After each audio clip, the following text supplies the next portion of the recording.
Bonjour, je suis Renaud Deschamps et je suis candidat à l'élection du prochain maire d'Amiens le 28 juin 2020. Je suis qualifié pour le deuxième tour. Renaud Deschamps, bonjour. Bonjour Marion. Alors aujourd'hui, on va parler du tourisme. Avec la crise du Covid qu'on traverse actuellement, comment relancer le tourisme ? Alors oui, vous avez raison, la crise Covid, elle a touché tout le monde et elle a touché les professionnels du tourisme. Les hôtels, les bars, les restaurants, ils ont tous fermé du jour au lendemain et pendant 3 mois, pas de chiffre d'affaires. Il est du devoir du prochain maire de les aider à relancer concrètement leur activité. Et pour relancer leur activité, il va falloir profiter des mois d'été, juste après les élections. Les élections ont lieu le 28 juin. Donc juillet, août, septembre, des mois d'été, il faut faire venir du tourisme à Amiens. Et puis après, ce plan de bataille sur les 3 mois à court terme, on met en place une stratégie à long terme sur le tourisme amiénois. Très bien, mais comment fait-on ? Alors, on a entre les mains une pépite. La ville d'Amiens, c'est une pépite touristique.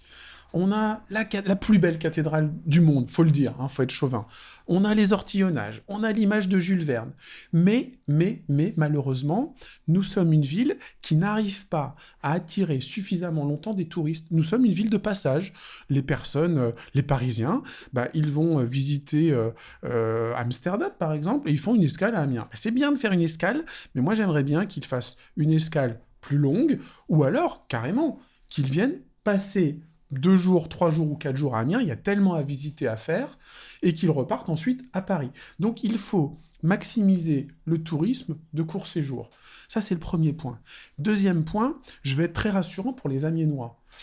Augmenter le nombre de touristes, oui, mais de manière très respectueuse. Je ne veux pas faire d'Amiens un Disneyland qui serait envahi dehors de touristes tous les jours.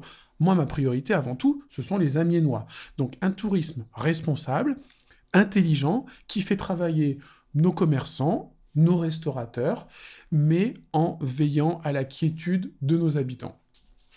Donc garder le bien vivre dans Amiens. Et oui, c'est un point important de notre programme, Amiens, ville apaisée. Vous venez de me donner une intention, mais quels sont les outils techniques que vous allez mettre en place ? Alors, dans les villes où ça fonctionne, parce qu'on a forcément été voir comment ça fonctionne, il y a un office de tourisme à chaque fois qui est très structuré, qui fonctionne bien, qui n'est pas... Alors, je ne veux pas critiquer l'office de tourisme amiénois, parce que les fonctionnaires qui y travaillent sont des agents qui appliquent les instructions qui leur sont données par les élus. Il faut changer de braquet. Il faut maintenant que l'office de tourisme ne soit plus dans la passivité et dans la réponse à la demande, mais qu'elle aille chercher. Il faut avoir... un outil qui va chercher les touristes, qui va les chercher où ils sont, à Paris, à Londres, à Bruxelles, qui crée du séminaire, qui crée de l'offre, et une fois que cette offre existe, qu'on en fasse la promotion. Donc ça, c'est l'outil numéro 1. On maximise et on professionnalise, et je pense que la nouvelle directrice qui a été recrutée il n'y a pas très longtemps à l'office de tourisme, elle a les épaules pour ça. Premièrement, c'est ça. Deuxièmement, on crée une marque de territoire. Une marque de territoire, c'est, vous savez, parfois quand vous allez à Amsterdam, je parlais d'Amsterdam tout à l'heure, quand vous visitez Amsterdam, il y a écrit « I love Amsterdam ». Ils ont créé une marque qui permet de communiquer sur la ville, sur les réseaux sociaux, avec des hashtags, c'est très moderne. Et quand les jeunes vont dans ces villes-là, ils font eux-mêmes de la pub pour la ville et ça donne envie à leurs amis, à leur famille, d'aller aussi visiter cette ville.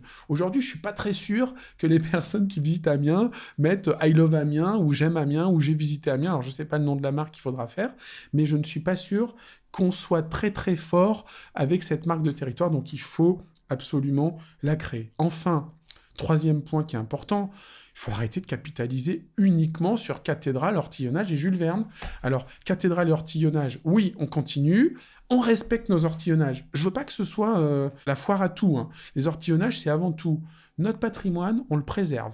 On le laisse lieu de ressourcement pour les Amiénois, et on dédie une partie au tourisme, parce que clairement, ça fait venir des personnes. Jules Verne, on en parle depuis des années, mais on ne fait pas grand-chose pour Jules Verne. Il y a une ville qui fait ça très bien, qui s'appelle Nantes. Alors Jules Verne, il est né à Nantes, c'est tout. C'est pas lui qui a décidé, ce sont ses parents. Par contre, Jules Verne, il a décidé un jour de venir à Amiens, d'épouser une Amiénoise. Il a fait le choix de venir à Amiens. Il y a vécu toute sa vie, et pourtant, on le sait pas. Alors moi, je veux que les touristes sachent que la vraie ville de Jules Verne, c'est pas Nantes, c'est Amiens. Alors je veux pas me mettre en guerre avec Nantes, mais il faut travailler intelligemment avec Nantes Métropole pour créer de l'émulation collective, mais Amiens doit être la deuxième ville de Jules Verne, et je vous assure qu'en tourisme, on va en profiter. Très bien, vous parlez de Jules Verne, justement. On a beaucoup de créateurs amiénois au niveau du dessin, par exemple, des auteurs de BD. Est-ce que vous avez l'intention de faire rayonner Amiens par ce média ? Oui, Marion. On a un festival magnifique, les rendez-vous de la bande dessinée. Bon, ils ont même réussi à se réinventer cette année avec Covid. Ils ont réussi à ne pas annuler et à se réimaginer pour que les Amiénois et les touristes de chez eux puissent bénéficier de ça. La BD, aujourd'hui, quand on parle de BD, on pense tout de suite à Angoulême. Eh bien, dans plusieurs années, on parlera d'Angoulême, mais aussi d'Amiens. Il faut absolument... Et c'est déjà le cas. Et je veux très clairement dire qu'il y a eu, sur les dernières années, un appui de la métropole là-dessus. Tout ce qui a été fait auparavant n'est pas à jeter à la poubelle. C'était bien. Il faut continuer à pousser pour que le Festival de la BD soit un moteur du tourisme culturel amiénois. Et puis, ça me fait rebondir sur autre chose, Marion. Au-delà de la bande dessinée, il y a tout l'aspect animation, festival, il y a tellement de choses à Amiens. Vous savez, j'ai été en charge des animations pendant 6 ans. Eh bien, moi, j'avais un tableau de bord. Tous les week-ends, il se passe quelque chose à Amiens, et il ne se passe pas une chose. Parfois, au mois de mai ou au mois de juin, il y a 10, 11, 12 événements. Je veux que les Amiénois et les habitants de la métropole soient informés très facilement, très régulièrement, sur tout ce qui se passe sur leur territoire. On a tous les outils maintenant. On a des smartphones, on a des notifications push quand on passe à un endroit. Il faut vraiment qu'Amiens passe au 21e siècle de la communication pour informer de ce qui se passe, et ça aidera tout le monde. C'est encore, je vous l'ai dit hier, du gagnant-gagnant. Renaud Deschamps, merci pour toutes ces explications sur le tourisme.